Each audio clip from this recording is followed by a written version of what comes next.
हाय first years. तो आपका second same का डेट शीट आ चुका है। इस वीडियो के अंदर हम पहले डेट शीट डिस्कस करेंगे, उसके बाद हम बात करेंगे सबसे मेन टॉपिक के बारे में, जो कि है कि भाई पढ़ाई कैसे करें। डेट शीट तो आता रहता है, हर सेम आएगा, लेकिन पढ़ना तो हमें है ना, हम पढ़ें कैसे और डीयू का एग्ज़ाम कैसे होता है, उसका पैटर्न कैसे रहता है। तो वो सारी चीज़ें हम इस वीडियो के अंदर डिस्कस करेंगे। लास्ट तक देखिएगा ताकि आप किसी भी पॉइंट को मिस ना करें। शुरू करते हैं पहले डेट शीट से। तो आपका फर्स्ट जो मेन एग्ज़ाम है वो है 18 जुलाई को। वो है 14 to 17 सेंचुरी इंग्लिश पोइट्री का। फिर आता है 20 जुलाई को second exam 16 to 70th century English drama का। फिर आपका थर्ड एग्ज़ाम होता है 24 जुलाई को, जो कि है 18th सेंचुरी लिटरेचर का। ये मैंने मेन पेपर्स बताए हैं। अब हम बात करेंगे जो आपका VAC कोर्स है, वैल्यू एडिशन कोर्स, उनका। तो जो आपका ये वैल्यू एडिशन कोर्स है उसका पेपर होने वाला है 31 जुलाई को। उसके टाइमिंग्स भी मेंशन है 9 to 10 और एक इवनिंग वाली शिफ्ट का है 2 to 3। इसमें आपके सब्जेक्ट्स हैं Ayurveda and nutrition, constitutional values and fundamental duties, culture and communication, emotional intelligence, ethics and culture, ethics and values in ancient Indian tradition, financial literacy, Gandhi and education, ecology and literature, national cadet corps, फिर NCC का second है। और ये आपके बहुत सारे दे रखे हैं। फिर ये Panchakosha, holistic development of personality, reading Indian fiction and English, science and society, social and emotional learning, Swachh Bharat, the art of being happy, Vedic mathematics second, yoga, philosophy and practice, भारतीय भक्ति परंपरा और मानव मूल्य। बात करें SEC सब्जेक्ट्स की तो इनका 2 टाइम शिफ्ट रहेगा, एक है 9 AM to 11 और दूसरा है 2:30 to 4:30। तो ये आपके 2 शिफ्ट में रहते हैं पेपर। फिर सब्जेक्ट्स को देखते हैं। Cyber sphere and security, global concerns, political leadership and communication, business communication, finance for everyone, personal financial planning, communication in everyday life. Then is personality development and communication.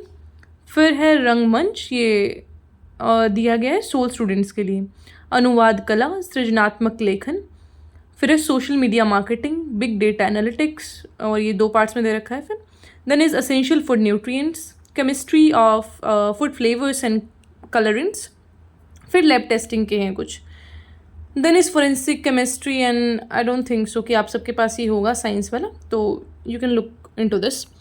तो कुछ और सब्जेक्ट्स के भी नाम मैंने मेंशन कर रखे हैं, वो लिस्ट आप चेक कर सकते हैं। यू कैन सी कि आपका टाइम शिफ्ट कब है। Okay, so after this we have to look into कि हमें पढ़ना कैसे है, अब पढ़ें कैसे। And the second most important thing कि पढ़ें क्या, क्योंकि पढ़ने को तो बहुत कुछ है, बट आपको पढ़ना क्या है, क्या चीज़ इंपॉर्टेंट है आपके एग्ज़ाम के लिए, या फिर कि समरी पढ़ के पास हो सकता है सिर्फ। ये सारी चीज़ें बहुत फ्रस्ट्रेटिंग हो जाती हैं एक स्टूडेंट के लिए। इसलिए आई विल हेल्प यू ताकि आप पूरे एग्ज़ाम पैटर्न को समझ पाएँ, ये समझ पाएँ कि क्या इंपॉर्टेंट है, क्या पढ़ना चाहिए, कैसे पढ़ना चाहिए। वो सारी बातें अब हम डिस्कस करने वाले हैं। तो फर्स्ट इंपॉर्टेंट जो एक टिप बोलो या फिर सजेशन आपके लिए है कि सिलेबस को ध्यान से देखो कि आपके सिलेबस के अंदर क्या है। जब आपको ये पता होगा कि सिलेबस के अंदर क्या है तो आप वही पढ़ेंगे जो आपके एग्ज़ाम में आने वाला है। तो firstly you have to check कि आपका जो न्यू सिलेबस है वो क्या है। इसका मैंने वीडियो भी अपलोड किया, वो भी चेकआउट कर सकते हैं ताकि आपको जो एक्चुअल सिलेबस है वो पता लगे। देन इट इज़ एडवाइज्ड कि आप जितना हो सके उतना पढ़िए। आपको एज अ इंग्लिश ऑनर्स का स्टूडेंट आपको जितना हो सके उतना नॉवेल्स को, अपने टेक्स्ट को पढ़ना चाहिए। लेकिन अगर अब एग्ज़ाम्स आ चुके हैं, अब आप नहीं पढ़ सकते, ठीक है। अब हम उस कंडीशन को लेके चलते हैं कि भाई अब टाइम नहीं है बुक्स पढ़ने का, बहुत मोटी मोटी बुक्स हैं, अब क्या किया जाए। तो अब आप क्या कर सकते हैं, you can study lit charts, YouTube का समरीज़ देख सकते हो, और सोल का मटेरियल। अगर बात करें स्पेसिफिक यूट्यूब समरीज़ की तो I myself create content for you guys. लेकिन मैं यही सजेस्ट करूँगी जहाँ से जिसका भी समझ आ रहा है उसका पढ़ो, लेकिन एक यूट्यूबर को फॉलो करो। क्योंकि क्या होता है कि आप जब अलग अलग लोगों को फॉलो करते हैं ना तो एक स्टाइल रहता है हर एक आदमी का। किसी को भी फॉलो करो, there are thousands of videos available on YouTube. जहाँ से समझ आ रहा है वहीं से पढ़ो ताकि तुम्हारा एक वो फ्लो बना रहे, वो जो एक कंटेंट का क्वालिटी है वो बना रहे। ऐसे कुछ भी मत पढ़ो। कई बार क्या रहता है कि आप कहीं से भी कुछ भी देख लेते हैं एंड उस चीज़ का फिर आपको गारंटी नहीं रहता, क्योंकि कुछ इवेंट्स ऐसे होते हैं। देखो, आप एक नॉवल को एक्सप्लेन कर रहे हैं, उसमें कुछ ऐसी छोटी छोटी बातें होती हैं जो बहुत इंपॉर्टेंट होती हैं। कई यूट्यूबर्स उसको स्किप कर देते हैं। कई बार नहीं दिमाग में रहता ऐसा कंटेंट क्रिएटर के भी कि भाई हाँ ये चीज़, तो वो आपको एक स्पेसिफिक सोर्स ऐसा लेना पड़ेगा कि भाई हाँ यहाँ से अगर मैं पढ़ूँगा तो वो चीज़ें सही होंगी। तो आपको एक जो चैनल है या फिर एक जो क्रिएटर है उस पर फेथ डालो और उसकी चीज़ों को फॉलो करो। देन इज़ सोल का मटेरियल मैंने बता दिया था, तो वहाँ से आपको ये आइडिया लग जाएगा कि इसका बैकग्राउंड क्या है। सोल के मटेरियल का बैकग्राउंड बहुत इंटरेस्टिंग और इम्पॉर्टेंट होता है। लिट चार्ट से आपको थीम्स पता चल जाएंगे। Then the third thing is कि अगर आपका सिलेबस हो चुका है, अब कुछ ऐसे भी लोग हो सकते हैं ना, अब अगर आपका सिलेबस हो चुका है तो फिर आप क्रिटिकल मटेरियल पढ़िए। क्रिटिकल मटेरियल कहाँ मिलेगा? This is the next question. तो जो आपका क्रिटिकल मटेरियल है वो बुक्स के पीछे होता है मोस्टली, वहाँ से आप पढ़ सकते हैं, या फिर सोल के मटेरियल में स्पेसिफिक क्रिटिक्स का ऐसा नोट मिलता है आपको, वहाँ से आप रेफरेंस लेके उसका पूरा ऐसे पढ़ सकते हैं। जे स्टोर जैसे भी कई साइट्स हैं जहाँ से आपको क्रिटिकल मटेरियल मिल जाएगा, तो ये चीज़ें आप कर सकते हैं। Okay, so moving on to the fourth point कि आपके पास बहुत ज़्यादा कम टाइम है।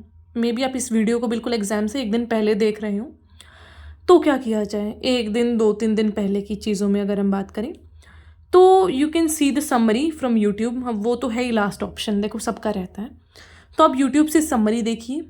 फिर जो थीम्स और सिंबल्स हैं उनको लिट चार्ट से देखिए, क्योंकि मैंने पहले भी जो एक वीडियो बनाया था कि how to attempt the answers, वो भी आप चेक कर लीजिएगा। तो उसमें ना क्या होता है, जब आपको नहीं आता कुछ भी तो आपको क्या करना पड़ता है भाई, थीम समरी सब कुछ मिला विला के लिखना पड़ता है, उसमें आपका ये काम आएगा। और कई बार सीधा क्वेश्चंस भी आ जाता है थीम्स और सिंबल्स से, तो इसलिए पढ़ना बहुत इंपॉर्टेंट है आपके एग्जाम पॉइंट ऑफ व्यू से। अब आता है आपका लास्ट पॉइंट कि जो इंग्लिश ऑनर्स का एग्जाम्स है ना, उनको ऐसा माना जाता है कि भाई स्टोरी लिखनी है, समरी लिखनी है, कर लेंगे हो जाएगा। बट एग्जामिनर को आपकी स्टोरी नहीं सुननी। एग्जामिनर बहुत साल से वो पेपर चेक कर रहा है, वो पेपर सेट कर रहे हैं, इसलिए नहीं कि अलग अलग आदमी जाएगा और अपनी हैंड राइटिंग में स्टोरी को लिख के आएगा। This is not the motive of the exam.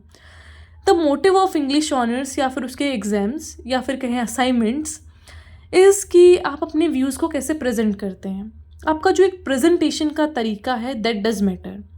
तो इसलिए आपको कैसे अटेम्प्ट करना है पेपर, वो भी एक बहुत ही क्रिएटिव तरीका रहता है कि आप कैसे पूरा थीम्स, मोटिव, ठीक है, और जो सिंबल्स रहते हैं आपके, फिर उसके बाद में आपके क्रिटिक्स कैसे उस आंसर के अंदर डाल रहे हैं, ठीक है।